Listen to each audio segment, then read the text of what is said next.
My wife cheated with a coworker and mocked my warning before divorce, but I made sure she'd deeply regret every word she laughed at. My name is Kevin. I'm a 26-year-old interior coordinator. My wife Joanna is 31 and works in the construction industry. We met through our shared hobby of DIY projects and had been married for a quick 3 years. At first we cared deeply for each other, but now I feel grateful we didn't have children. The reason is that Joanna has become too self-indulgent. After coming home, she carelessly takes off her coat, eats the meal I've prepared while complaining, doesn't even clean up, and retreats to her room. Before marriage, we made various agreements, one of them being shared household chores. Joanna and I decided to split them equally, but now I'm taking on almost all of the housework. When I pointed out that she should do her share, she came up with an incredible excuse. Housework is easy, so it's natural for men to do it. Women have to take responsibility for work, so I don't want to do all this. This rigid opinion was something she had never voiced before marriage.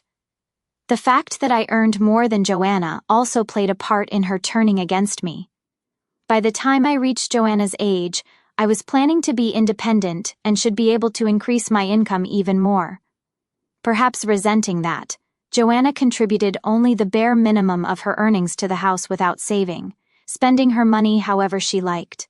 She was so reckless with money that I warned her repeatedly, but she stubbornly refused to change. My hard-earned money, how greedy could she be to still want more, I thought. Not content with just that, she exaggerated to her CO workers, painting me as an outrageous miser to win their sympathy. It was Joanna's apparent generosity with money and the perception of domestic unrest that attracted her affair partner Liam. He's a 24-year-old temporary employee at Joanna's company. There are few young women at her workplace, and even though slightly older, she's still considered young, which likely made 31-year-old Joanna catch his eye. Gosh, Joanna, if I had a beautiful wife like you, I'd take care of her forever, he'd said, making her quickly infatuated. I discovered Joanna's infidelity about 6 months ago, just when the affair had begun. One day, an unknown man called Joanna's mobile phone. When I searched for his name on social media, I found Liam. He posted things like, "Today's date with my future wife at a fancy restaurant. I'm so nervous since it's my first time," along with photos of himself unmistakably with Joanna. I saved all of them and also retrieved their exchanges from Joanna's phone. From the dates, conversations, and details about the places they visited, there was no doubt that she was cheating.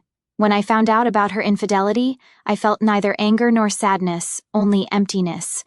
I understood that getting lectured when coming home tired wasn't pleasant, but all those discussions were necessary for our future. Maybe it was harsh, but to have an affair just because you're fed up with family life after only 3 years? I sighed heavily. Certainly, I couldn't afford to be down and do nothing. I had been working hard, believing compromise was necessary between us, but I couldn't tolerate the cheating anymore. I decided to divorce her and started looking for a lawyer. A month later, on a Saturday, I brought Joanna and Liam together for a discussion. Naturally, they were shocked when I contacted Liam. They probably never expected me to find out, yet Liam, thrilled about the marriage, didn't apologize or attempt to justify the affair. Instead, he cheerfully asked, "Kevin, are you really okay with this unprecedented compensation?" I calmly replied, "That's right, Joanna and I had agreed before marriage not to divide our assets." At that moment, Liam held hands with Joanna and celebrated. Yes, Joanna and I had agreed that in the event of a divorce, there would be no division of assets, and the compensation I would receive would be minimal. Since I was working, I didn't mind that part, but what made me furious was their complete lack of remorse for the adultery. How wonderful to live in such a stylish house filled with high-end brands. The appliances are the latest too. It's just the perfect house for me, Liam said, causing a strange sensation to creep over me. As I handed over the divorce papers, I reconfirmed something with Joanna. Even during our marriage, there's no division of the things I bought. I'm taking all my personal belongings with me. You understand that, right? Hebrew, seemingly not understanding, Joanna paused and then spoke. It's obvious. Your plain clothes and bags wouldn't suit young Liam anyway. I have to buy him better things. If I leave your belongings here, they'll just be a reminder of the painful days we had together. It seems she thought I was talking about clothing and other personal items, and it was easier to let her believe it than to start an argument. "Tomorrow the movers will take everything, so be prepared," I said, but they were already ignoring me, too busy admiring the house's interior. The next morning they came to see me off, as if they were hurrying me to leave. Ignoring them, I waited for the moving company's arrival. Then, right on time, a large truck arrived. The workers energetically called out to me, "Thank you for choosing us today. We have another truck waiting nearby, so please don't worry." Liam, with a clouded expression, hesitated as he approached me. "Do you have that many personal belongings?" I held back a laugh and barely managed to answer. "The house itself belongs to Joanna, but all the appliances and furniture are mine. That's why I said there would be no division of property." Hearing that, Joanna rushed over to me, her face turning bright red. "All the furniture and appliances are mine?" My wife cheated and left me. When I told her she couldn't have my stuff, she laughed and said she didn't want any of it. But on moving day, when they realized what that meant, they had been in this house for 3 years. "Just take your stuff and get out quickly," Joanna demanded. I had reached my limit and finally burst out laughing. She truly didn't understand what no division of property meant. Just because she'd been living in the house for a few years, she thought it was hers.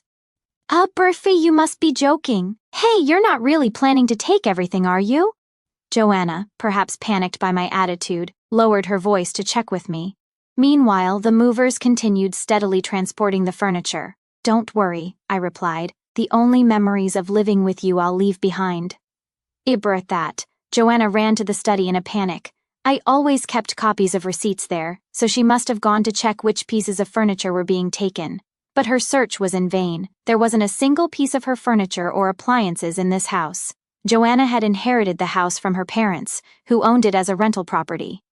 Not wanting to spend on personal items, she had furnished it with second-hand furniture and appliances. When we got married, she disposed of all the furniture she had, so I bought everything. Naturally, as an interior coordinator, I chose luxurious, famous brand items and carefully arranged them for a visually pleasing atmosphere. The upscale furniture made the house look opulent, far from its second-hand origins, even if I say so myself. Liam, Joanna's affair partner, couldn't help but be enchanted as he looked around. Joanna returned with a pale face as the movers were finishing up, leaving not a speck of dust behind. "This is terrible," Liam cried. "I can't believe this is happening." A worker looked around the house and asked with concern, "The house is empty now. Are you sure this is okay?" Yes, I replied. "Since I'm moving out, I'm taking I bought with my own money. Please deliver it to my parents' new address." The movers loaded the last items and drove off briskly. "Hey, I didn't hear about this. What are you going to do?" Liam continued to yell. But then a car pulled up, catching Joanna off guard. "Wait, who's coming now? What are you plotting?" she demanded, looking utterly bewildered. Karen, it's been a while. Is it true you're giving me the wallpaper?" A friend of mine emerged from the car. "That's right, the wallpaper too," I said. It had been custom-made by a designer friend, and I had paid for it. Since the wallpaper was reusable with a bit of maintenance, it could be used again without any issues. "You're going to peel off the wallpaper too?" Liam stared at me in disbelief, but my friend simply shrugged and began removing it. "Please, can you at least leave that alone?" Joanna pleaded, but I ignored her. "If you see my belongings left behind, you'll be reminded of me, and that's unpleasant, right?" "So I decided to give it all to my friend," I replied, watching as she grew confused and panicked. Without the tasteful furniture, appliances, or even wallpaper, the house now looked older than it actually was. For Joanna and Liam, who had dreamed of a life in a stylish home, this was a harsh reality. They seemed too drained to argue as they stood dumbfounded, watching me leave with a smile. I used the furniture and appliances in my new home initially, but soon got tired of them, knowing Joanna had used them, so I contacted a friend who worked as a buyer to sell them. Fortunately, they were in excellent condition and sold for a higher price than I expected. As I pondered what kind of furniture to buy next and how to arrange it, I got a call from Joanna. "Liam won't stop going on about how you arrange the furniture. Can you come by the house once?" she asked. Though I didn't want to meet them, my curiosity as an interior coordinator won out. I wondered what kind of furniture they had chosen and what design ideas they had in mind. All right, I'll go just to hear what you have to say, I agreed. All brulha. Really? Remember, you promised, Joanna exclaimed with apparent relief before hanging up. On the promised day, I arrived and was shocked. They hadn't even repapered the walls. The furniture and appliances were clearly second-hand items from bargain stores. It looked like a cheap apartment a student might rent. A whole month had passed since we parted, and this was beyond disappointing. "Abra, what is this?" I stammered, unable to hide my disbelief. Liam, taking it as an insult, exploded with anger. "We gathered this stuff just to live for now. We'll replace it soon. Since you took everything, use your connections or whatever to make this a house we can brag about." He was clearly unhappy living with second-hand furniture, frustrated throughout our conversation, but the budget they offered was nowhere near enough for my services. "What's this? You're a talented coordinator, but you can't do this? You're useless," Liam snapped, indignant. "No matter how skilled the coordinator is, I can't do much with such a limited budget." "This is ridiculous, and it's way beyond connections," I explained, feeling stumped. But he was serious about wanting me to arrange high-end furniture and appliances on such a tight budget. Liam, now fully exasperated, finally erupted. "Did you come here just to look down on me? If you don't like it, I'll leave," I replied. "But if you want to furnish your home on that budget, you should at least polish your interior sense." "Abra, you really are mocking me," Liam yelled. "Just because you have a fashionable job, don't get overconfident." Hey, stop it!" Joanna tried to calm Liam down, looking exhausted. "Liam, please be quiet. I'm sorry for the noise," she added wearily. After everything, she confessed with a tired voice. "I had to marry Liam, but as you can see, he's always angry, and it's tough every day." She went on to explain how they fought constantly in the now empty house. Liam had quit his job for the marriage and hadn't told his parents, leaving him with nowhere to go. He admitted that he had married her out of convenience, hoping she'd handle the housework, but such a marriage was doomed, and he had already given up. "Karen, please help me fix our relationship again," he begged. I was taken aback and responded, annoyed. "What's this? Planning to cheat on me next?" "No, the thing with Joanna was just confusion. After you left, I realized no one is more wonderful than you, Karen." You're not serious, are you?" I exclaimed. "You're the one who told me to get out of this house, right? I divorced you just like you wanted. You can't possibly expect me to change my mind now. Please, don't call me by my first name so casually. This rundown house is your chosen castle with your affair partner. You two should get along together," I said firmly, ignoring Liam's pleas. I quickly left the house. Later, I heard that both Liam and Joanna had begged their parents to help furnish the house, only to be disowned. No one would support or forgive them for marrying after an affair, so reluctantly, they continued to live in the second-hand house. I couldn't muster any sympathy for them. It was the result of their own choices. As for me, I recently met a female interior designer through work. We've been going out often on weekends. Though I've been cautious about dating, maybe it's time to think about starting a new life. With those thoughts in mind, I'm off on another date today.